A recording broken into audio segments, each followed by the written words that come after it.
ফকিনের বাচ্চা চোখে দাস না দিলি তো আমার জামা কাপড় নষ্ট করে আমার নামে আপনি রাগারাগি করতেছেন কে স্যার? আমি কোন আপনাকে ধাক্কা দিলাম স্যার? আপনি তো আমারে ধাক্কা দিলেন। আর আপনারা এই জঙ্গলের রাস্তায় কি করেন? যা ফকিনের বাচ্চা যা যা আগে যা যাই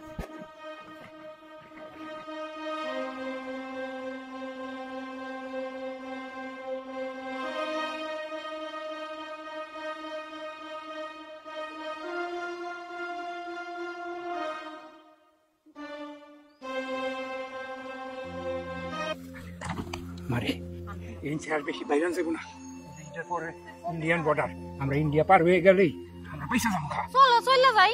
আরে মা ওখানে যাও যাবো না পরে গেলে পরে ওই জায়গায় বেশি ফিটার ওখানে গেলে পরে ধরা খাই যাবো গা টুরু রাইতো রাইতুলে পরে আমরা দুজনে চলে যাবো গা। তাই এই জঙ্গলের ভিতরে দাঁড়িয়ে থাকবো আব্বা? আরে রাত কিন্তু আমাকে লোক আইবো ওই লোক আসলে পরে আমাকে দুজন উপর পার করে দেবো। তোমারে কতবার করে কইলাম যে চল আমরা প্লেনে যাই, তুমি শুনলা না। এইখানে দাঁড়িয়ে থাকবো এখন। আরে গাদা আমি যে অপকর্ম করছি তাতে ওই প্লেনে গেলে ওই প্লেনে ওই জায়গায় লোক আছে আমার তুই জায়গায় আটকে দেবো। এটা একটা কথা বলেন আব্বা? তাই বলে এই জঙ্গলের ভিতরে এতক্ষণ দাঁড়িয়ে থাকলো? কত করে কইলাম শুনলেনই না। চুপ করে বই থাকে আমি বাইরে দেবো না লোকজনের দেখলে সমস্যা আছে।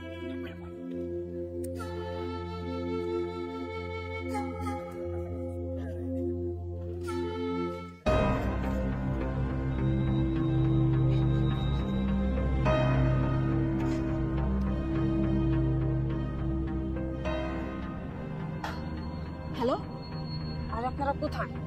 আমরা এতদিন যাবত যে মন্ত্রীকে খুঁজে যাচ্ছি সেই মন্ত্রীকে পাওয়া গেছে, সে এখন বর্ডারের কাছে আছে। আপনারা তাড়াতাড়ি চলে আসুন।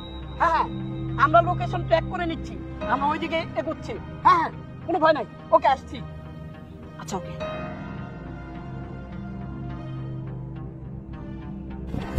Hands up. এই কি ব্যাপার, লুকিয়ে বর্ডার পাড়ি দেওয়া হচ্ছে না? আপনারা কি ভেবেছেন পুলিশ বাহিনী অত্যন্ত সতর্ক অবস্থায় আছে, চারিদিকে পুলিশ ডিপার্টমেন্টের লোক আছে, পালানো কোনোভাবেই সম্ভব না। আমার একটা কথা শুনে আমার কাছে টাকা আছে এই 2 লাখ টাকা আপনি রেখে দেন আমার উপর ছেড়ে দেন। আরে আমি মন্ত্রী থাকা অবস্থাতে আপনারা আমার অনেক সার করতেন। এই চুপ, আর একটা কথা না, মন্ত্রী আসছিল, হ্যাঁ এখন সরকার পতন হয়েছে, এখন মন্ত্রীর কথা ভুলে যান। কি ভাবছেন আমাকে ঘুষ দিয়ে বর্ডার পাড়ি দিবেন? তা হবে না। আপনি মন্ত্রী থাকাকালীন শেয়ার বাজার কেলেঙ্কারির সাথে আপনি জড়িত, আপনি স্টক এক্সচেঞ্জের লাখ লাখ টাকা মেরে খেয়েছেন, আপনি অনেক দুর্নীতি করেছেন। অতএব আপনাকে আমরা দেশ থেকে পালাতে দেবো না, এই দেশে আপনার বিচার হবে। আর ওই টাকাগুলো আমরা বিদেশে পাচার করতে দেবো না, দেশের টাকা দেশেই রাখতে হবে। দেখো দেখো পুলিশ অফিসার, তুমি কিন্তু আমার ক্ষমতা সম্পর্কে জানো, আমার লোক বল কিন্তু এখনো আছে। এখনো লোক বলের কথা বলছিস? এই তোদের সরকার পতন হয়েছে, তোদেরও পতন হয়েছে, যার কারণে তুই বর্ডার পাড়ি দেওয়ার জন্য এখানে লুকিয়েছিস না, দেশটারে রক্ত চুষার মতো চুষে খেয়েছিস। সেই দিন শেষ, এখন তোমার ধরা পড়েছি। তোদের বিচার কিভাবে করতে হয় সেটা আমরা ভালো করে জানি। যেই রিমান্ড দিলে উঠাবো না, সুর করে কি কি দুর্নীতি করেছিস, দেশের টাকা কোথায় পাচার করেছিস, সব কিছু আমরা বের করে ফেলবো।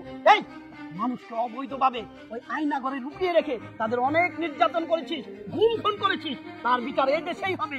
আর ওইটাকে এটা আমার মেয়ে, এবার ওরে কিছু করেন না। চুপ, আমার মেয়ে না?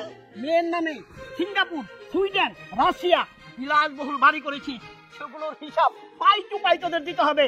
এই লিখন সাহেব, দাঁড়িয়ে দাঁড়িয়ে কি দেখছেন? এদেরকে নিয়ে চলুন, এদেরকে থানায় নিয়ে টিম থেরাপি দিলেই সুর করে সব গোপন রাস্তা বেরিয়ে আসবে। এই চলুন। হ্যাঁ পুলিশ অফিসার, আপনি মুখ সামলিয়ে কথা বলুন, আমার বাবাকে সম্মান দিয়ে কথা বলুন, উনি একজন সম্মানিত লোক। আপনি এসব কি সব আজে বাজে কথা বলছেন? আপনি, তোমার বাবা ছিল দেশের একজন প্রথম সারির দুর্নীতিবাজ। ও বাবা 2 নাম্বারি করে টাকা এনে দিয়েছে আর বসে বসে টুপ টুপ করে গিলেছো, তাই না? আর ওই সিঙ্গাপুর সুইডেন বাড়ি করেছো, আবার কথা বলছো। চলো থানায় নিয়ে দুজনকে রিমান্ডে ঝুলালে সব কিছু বেরিয়ে আসবে। বেগম সাহেব, ওদেরকে থানায় নিয়ে চলুন, আর ওই লাকেশটাও সাথে নিয়ে চলুন। তাই চল চল চল বলছি, চল।